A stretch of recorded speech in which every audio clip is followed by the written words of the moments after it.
The Boulder City Sports Network is sponsored by Superior Builders, Inc. of Nevada, building spec residential and commercial with our investment partners for nearly 20 years. Contact Aaron at sbinevada.com for more information. And the I&I Music and Podcast Studio. If you're interested in using the studio, you can contact Dawn at iandimusic.studio. And EV Park, revenue-generating charging stations for apartments, hotels, offices, and short-term rentals. Contact sales at evpark.com to find out how your property can generate a new income stream.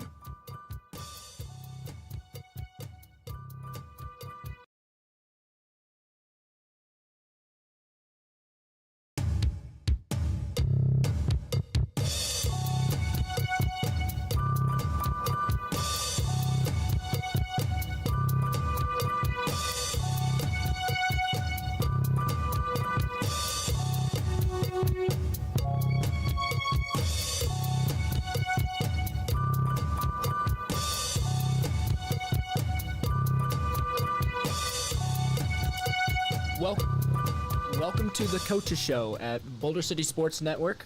I'm with Coach Bubba once again. Hello, hello. I'm Matthew Felsenfeld.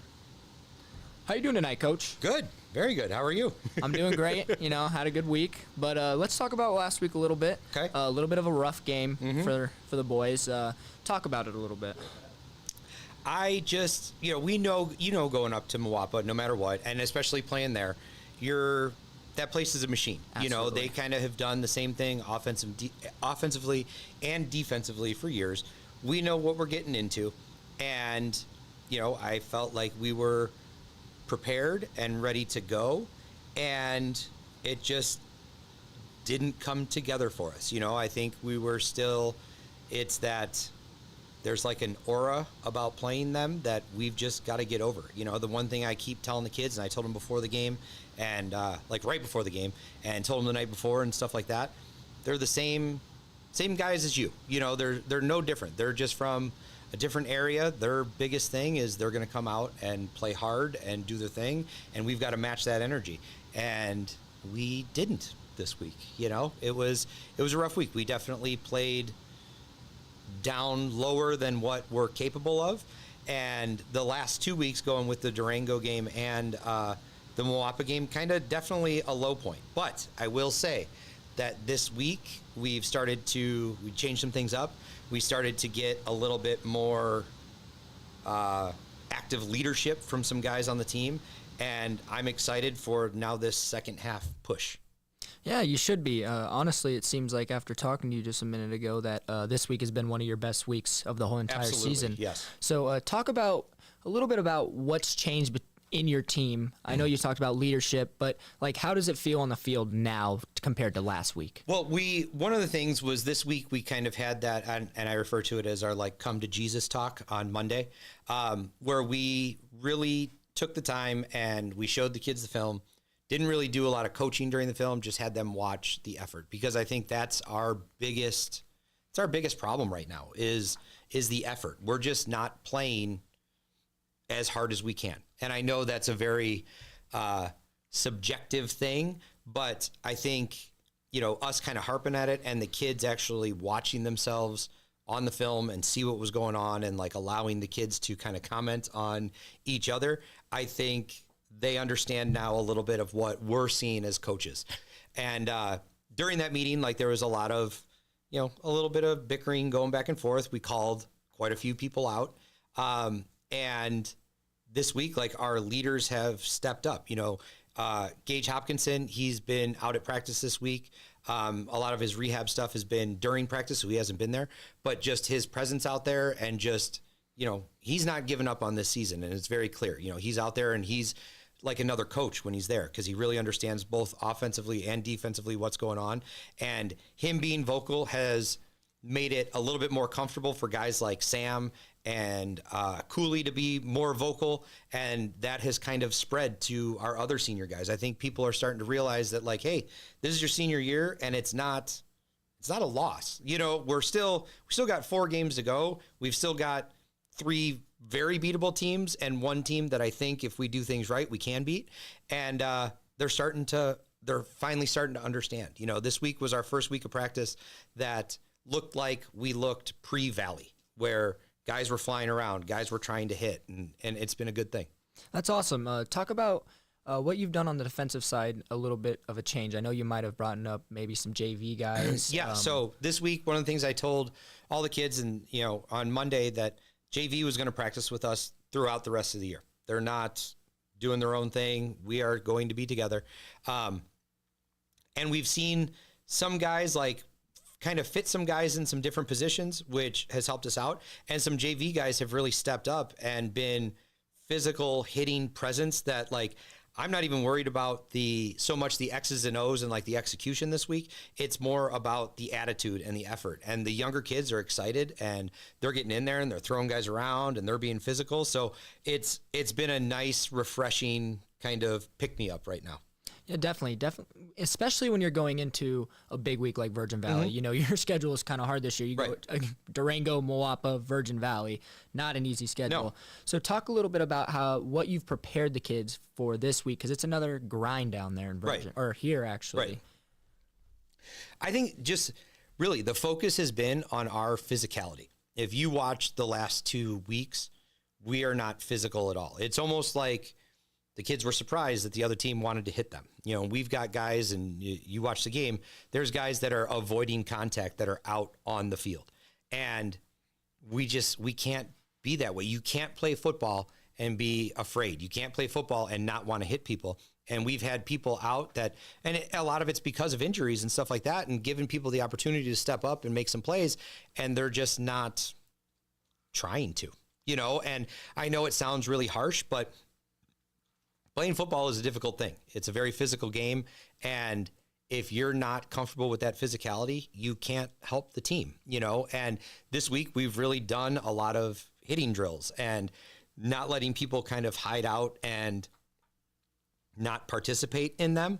And it's gotten some excitement because there's been a lot of people that you don't really expect to be those hitters that have stepped up and hit, and it's kind of ignited some of the other guys that are hitters to be like, oh, well, if they're going to do that, I'm going to give it a little bit more. And it's kind of a little bit of a snowball effect that's really been fun to be around the last 2 days of practice. We've done nothing but defense the last 2 days, and it's been very fun. I feel like I'm coaching football again, and for a couple weeks there, it was how do we survive? How do we do this? And some of it I'm sure was the coaches feeling a little panicked and kind of that you're in quicksand where everything we do is just leading us down a little bit further. And I do feel like there's been a big grasp of air this week that things are turning the right direction, And that's definitely good. I mean, you talked about it earlier, having a leader back, especially your starting quarterback, who is one of the stars of the team. And don't get me wrong, it's not back. You're not going to see him on the field this weekend. He's there. And just that presence of being around, and he kind of raises that expectation of this is not okay. This is where we need to be. And that's the one thing that we've had guys to kind of try and do that.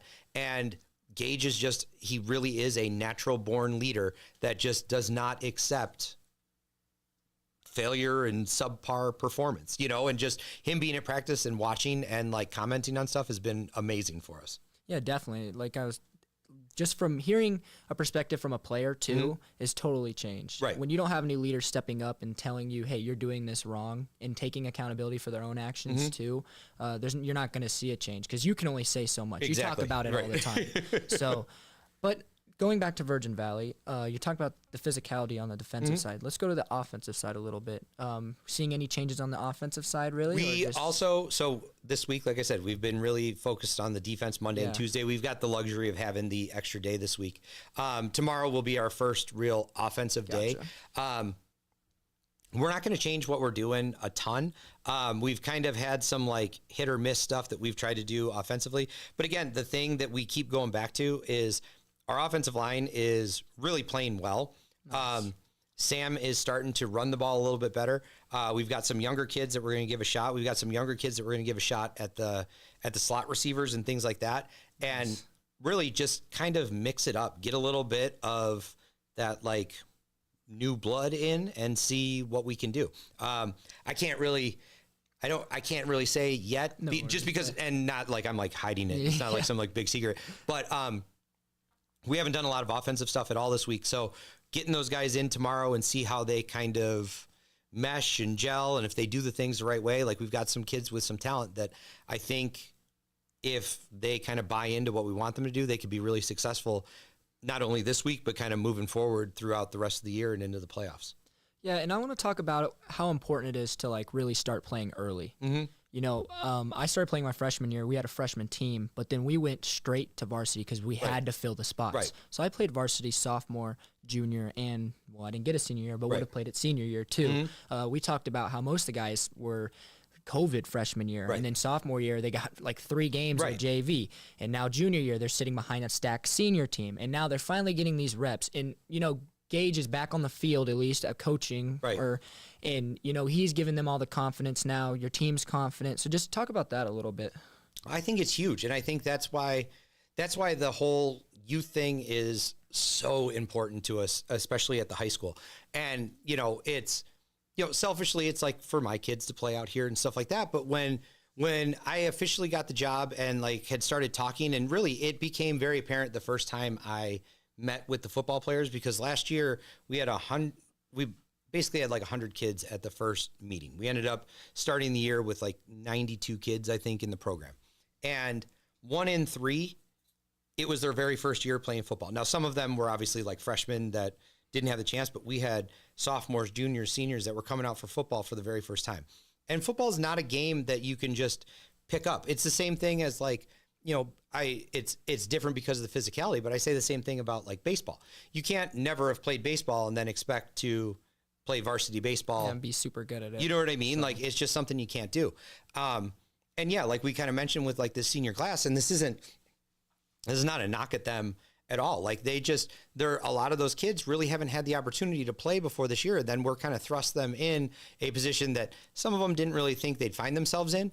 And we are asking a lot from a coaching staff, from a school, from a town, for these kids that are seniors that, you know, they didn't get a freshman year because of COVID. They didn't really get a JV year because they only played a handful of games. And then, like you said, last year they sat behind a lot of seniors, and now this year they're there to step up. And there's only so much kind of experience you can get in practice that, like, game speed, and especially a varsity game speed, is completely different. And the guys you're playing are way bigger, and they're way faster, and they're way meaner. You know, it amazes people sometimes when when the parents get to be like the chain gang on like the sideline, because the same thing it's the same conversation all the time. Whether it's a chain gang guy doing a freshman game, they're like, wow, you know, it's so much faster than when I used to be on the sidelines in the 8th grade. And I'm like, yeah. Then they do the JV game. They're like, wow, it is so much faster than it was on the B team. Same thing with varsity. You know what I mean? Like, the game gets that much faster each level you go up, and the guys get bigger and the guys get more aggressive and stuff like that. So just having that youth program where the kids are starting to understand the game, starting to understand that, like I tell people this a lot, hitting, it doesn't, like, when people are like, oh, when you hit people, it doesn't hurt. Those people are liars. It freaking hurts. Like, I'm not going to lie. Like, I say the same thing with tattoos. Like, the people that are like, oh, getting a tattoo doesn't hurt. Liar. Every tattoo I've gotten hurts like hell. But yeah, like that doesn't happen. But like, hitting hurts. But there's a way to do it the right way where you're not going to get hurt. And it's really hard for kids to understand, especially as you get older. I feel like there's a lot less fear when you're younger. And the older you get, the more kind of aware of your body you are. And then the more it's like, well, I don't want to hurt something. I don't want to do this. I don't want to do that. And it makes it tough. You know, I tell people all the time, like, especially like the younger, like the little, like, peewee guys, you know, everybody's always afraid of like kids getting hurt. And I totally understand it. Like, me and my wife kind of kept Ace out until he was 10. But those younger games when the kids are, you know, yay big and they're 90% of their body is their helmet, you know, no one's getting concussions at that point because nobody hits, but they are learning to not be afraid of the contact. You know what I mean? And it always takes, like, there's always like crazy contact where it's accidental, where two kids were both looking this way and like ran into each other. Those are the big hits. And like, I always tell our high school guys too, like, your first big hit is usually going to be like something on accident. And then you're going to realize, like, oh, I didn't die. You know, and then from there, then they start to build a little bit more confidence. So, you know, I think starting a little bit before high school is a great thing, you know? I absolutely agree. I started in 4th grade. I actually got moved up a division. I played with like the 5th and 6th graders. Yeah. I imagine because you were huge. A little bit. Wasn't supposed to. They only threw me in at center. It was actually so crazy story, just to throw out there. I have been coached by Coach Dunnigan, like even when I was younger. He was my first ever coach for tackle football. I've been doing DTC ever since I was young. But yeah, he was my first coach. And, you know, I was small, played with a bunch of kids that I ended up going to high school with that were 2 grades above me or whatever. And I remember this vividly on our high school field, down by the scoreboard end zone, middle of the field. I was a safety. They were like, here, get in for a play, go get some experience. I was like, okay, I'm ready. We were playing, it was Pop Warner. Okay. They were terrible at checking the cards of who we're playing and stuff. Played this team called the Apaches from Vegas. Kid runs up the middle, ducks his head, and spears me straight through the chest for the touchdown. This kid's celebrating. I'm on the ground. First ever contact ever. I'm like, I literally could not breathe. I had to be taken out. I like got the wind knocked out of me, literally. But then my mom came down. She's like, dude, you got to just breathe. I was like, all right, I guess this is football. I was a 4th grader, never played before. And then from then on out, it was like contact wasn't as scary. So you're totally right about that. You know, now that they're halfway through the season and, you know, they've got leaders yelling at them and they're finally figuring out, like, just go hit somebody, man. Like, exactly. You've got nothing to lose. I literally wish more than anything in the world, and I got told this when I was younger so many times, and I thought it was so cheesy. I wish I could be in your shoes, blah, blah, blah. I lost my senior. I would do anything to hit somebody right now, and I cannot hit nobody. I work in an office setting, go to school, can't do none of that. So it's like, leave it all out there while you can as a senior, man. Like, go hit somebody, seriously. And for the kids, like, it's something that it's a harsh reality that with a lot of seniors every year, and it's not just a this year thing, it was last year's seniors, this year's seniors, it'll be next year's seniors, you know, whenever it's done, it's done. Football, it's never the same again. You know what I mean? Like, I played into college and stuff like that, and I still remember the last time taking off my pads and like where we were at and everything like that. And being involved in it as a coach is just, it's different. You'll be a fan of it forever. You'll understand. But, you know, still to this day, sit back and like watching, even like, not that I played pro, but like you watch pro games, there's little things, and especially like that overhead, the sky cam. The sky cam. Love that. There's certain stuff, and especially when they drop down low, where there's just like oh god, I remember that. You know what I mean? Like it's just right there, and it's just, and when it's done, it's done. Yeah. You know, there's no, you know, you could be those. I don't want to insult anybody, but those guys that, you know, play in the adult tackle football, the semi-pro stuff like that. Like, you know, you could do that, I guess. You know, but like this is where it matters. This is like that best time that you go out and just, you'll remember this forever. You know? And that's because you make a camaraderie with your friends. Right. You know, that's the whole point of it, is you do it with your friends. And that's what I hope they understand is, you know, Gage isn't being mean or Sam isn't being mean. He literally just wants to win with his friends so he can remember that, raise a trophy with them. I would literally I remember all of my memories with my friends because, I mean, we grew up together and we had a really tight thing.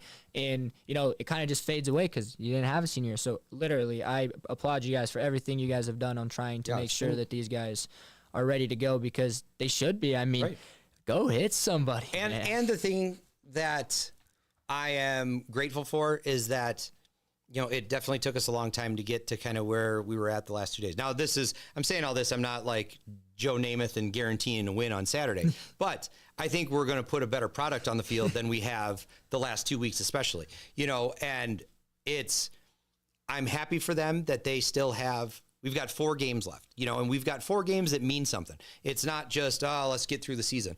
That's something we talked about on Monday as well, that, you know, right now it has seemed very dire the last few weeks, you know, and there are, you know, people within the school, people within the community, people within the team that have full on just kind of like thrown in the towel and be like, these guys are done. We win 2 of the next 4 games and we are for sure in the playoffs. Then we get a chance to win a game in the playoffs. And I have seen very weird things happen in the playoffs. Oh, yeah. It's one game, you know, and I will take, if our kids are hitting on all cylinders, I will 100% take us against anybody in our division in one game when our kids come to play, and that's something that we've got to get to. We haven't come to play the last 2 weeks. And like I said, I am very excited. It's that like, I have that like nervous feeling like I did before Valley, where I was like, listen, I don't know what we're going to get, but I think we're going to be good. I have that again, and it's like I kind of mentioned before, it was like that quicksand thing the last couple of weeks where it felt like everything we were doing, like we were like, all right, this is a thing. We've reached that tree branch, and then something happens and that tree branch breaks, and now we're sinking again. And then we've just got to keep doing that. But like this week is the last 2 days. It's that gulp of air. Like, all right, I think we're past the crap. Yeah, I think we're ready to go. I'm excited to see some of your JV guys push the varsity guys, because man, if I knew a JV guy was coming from my spot, I'd be extra worried, and I'd be working my tail off to make sure that I was on the field Saturday, especially against a rival. And those JV guys, they've got the right attitude about it, where they know that there's nothing to lose. So I'm just going to go out. I'm going to do my job. I'm going to hit people. They're asking the right questions. One of the boys that we're looking at for safety hit me up right before I got here, and like, I can't get on the film thing. And I was like, I'll send you my login and you can watch on my thing. So they're understanding, you know what I mean? Like they're really getting it, and they're excited for the opportunity. I think the varsity guys this is the thing that is good about it. They're not looking at it as we're giving up on this year. They're looking at it as a challenge that has been added to this year, that now I've got to beat somebody out for my spot. It's not a given that I'm just the guy now. You know what I mean? And I think that little bit is the thing that we haven't had that edge, and I think we've got it. No, that's awesome. I think you're doing a great job. And honestly, I don't think anyone should throw in the towel too early. Like you said, like no one really thinks about that kind of stuff. Right. It's like, we only have to win 2 out of the next 4 games. Right. And the schedule looks pretty good in your favor. So, honestly, I'm excited to see. I think you guys will end up making the playoffs, and I'm excited to see what kind of havoc you guys might end up causing if you guys make the first round. But let's go to your Bears team a little bit before we stop. How have they been doing lately? So the 5th and 6th grade team are absolutely kicking butt. They are 4-0 right now. They played a team this past weekend. They played Dixie, who they had scrimmaged, and it was a good game. Like the Dixie team is one of the better teams in the league. They were a physical team, and we came out and beat them 24-0. I think. Wow. I think that was the score. Nice. But they're playing great, and those kids are, you see them at practice and stuff like that, and they hit, and they are understanding the game, and they're excited about winning, and they're doing their thing. The 8th grade team, they are 2-2. First game of the year, they came out. It was actually really funny, and so we played up at Canyon View, maybe? I don't know. Something up in Utah. And they had a grass field. And most of those kids have never played on a grass field before. So, like, have you ever seen those, like, videos where they put, like, the weird, like, a little chihuahua out in the snow and they, like, lift their feet? That's what our kids look like. And I was like, guys, it's grass. Like, you've seen this before, right? And, like, most of them, like, kind of seemed like they hadn't. So we came out a little flat that game. And then 2 weeks in a row, won the next 2 games, both within the last minute. One time, an interception on the 5-yard line with like 20 seconds left to kind of seal the win for us. And then the next week, a quarterback sneak with 5 seconds left to go in the game to get us the win. Nice. So that was awesome. Both games we were down at halftime, and the kids played great. And then last week we had to go up to Moapa, and we didn't play great. It was weird because it was very similar to what the varsity game looked like on Friday night, where our defense was kind of doing the right thing, but they'd get chunk plays and go down, and they'd score in like 5 or 6 plays. And then we get the ball and we get down inside the red zone, inside the 10, inside the 15. And then some like dumb mental mistakes or like a drop pass or something like that. But we moved the ball on them. That younger Moapa team, they haven't lost in like 3 or 4 years. They've been undefeated. So the score wasn't great, but I was very happy with the way the kids played. And that's another thing that, like, if we get to see them in the playoffs, I think it's a completely different ball game with our kids. I also think it's a completely different ball game if you're playing at Boulder City. Right. Yeah. No, 100%. It's all about environment. This week is definitely going to be in your favor, hopefully. I know Virgin travels pretty well, but being down in Virgin is a completely different ballgame. Yeah, and I actually love playing up there. That is probably my favorite place to play. It's a cool little stadium. I love the stadium. I love their crowd interaction. Oh, yeah. I really like playing them. Like, I don't know what it is, but like, it's not, I don't know. It's just a fun experience playing them. But yeah, and it'll be fun. It'll be interesting because, you know, it's definitely going to be a little bit of a war of attrition this week with it being, you know, over 100 degrees and us playing at 1:00 in the afternoon. So, they tried to see if we could change the game, but we were like, no, we'll keep it the same. Yeah. So it'll be interesting. Yeah, it's going to be a fun one this weekend, truthfully. No, and they're a good team, but they're a team that if we do our stuff, it's a very winnable game for us, you know? And I've really have felt like that all year. And I think the boys are starting to understand that it's just, if you do your job and you just play your hardest, that's all I'm asking for at this point. And I've told them the last 2 weeks too, at halftime against Durango, and then before and at halftime during the Moapa game this week, of like, I don't even care about the wins and losses at this point. I care about seeing you guys go out and play football. Be proud of the effort that we're putting out there on the field. Yeah. And win, lose, or draw, that's fine. But I don't feel like we've had that game where you can walk off the field and go, I gave it everything and it just didn't go our way. You know what I mean? No, I think you guys are 0-0 right now. Right. Truthfully, if you really think about it, 4 games, got to win 2 of them. You're 0-0. That's all you're worried about from here on out. All the stuff is in the past, new vibe this week, and we're moving forward. And that's exactly how the kids should think too. Because like you said, you win 2 games, you guys are in a completely different situation. And who knows? That's what, 5-6 weeks from now is playoffs. That gives you a lot of time for people to heal. So that team could look completely different. Very different. So that's what people don't understand. So that's why you don't just throw in the towel so early, you know? Right. But, you know, that's awesome. It's like I said, every week we've kind of worked on something a little bit different, some little different aspect, especially offensively, that when we kind of are able to put it all together in a playoff, like we're a completely different team, you know? And we really have had to, like I've said before, start over each week. And we're finding things that work with us with our personnel right now. And it's just, let's go get this one, you know? Yeah, definitely. I'm excited for this weekend. I hope you are too, Coach. I am. But that's all we have here from Boulder City Sportsnet. It was an awesome coaches show with Coach Bubba. Thank you so much. Thank you. I'm Matthew Felsenfeld, and thank you. We'll see you next time. Thanks, Coach.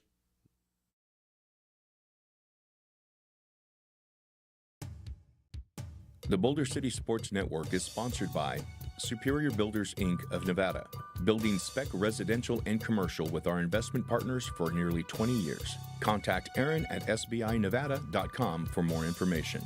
And the I&I Music and Podcast Studio. If you're interested in using the studio, you can contact Dawn at iandimusic.studio. And EV Park, revenue-generating charging stations for apartments, hotels, offices, and short-term rentals. Contact sales at evpark.com to find out how your property can generate a new income stream.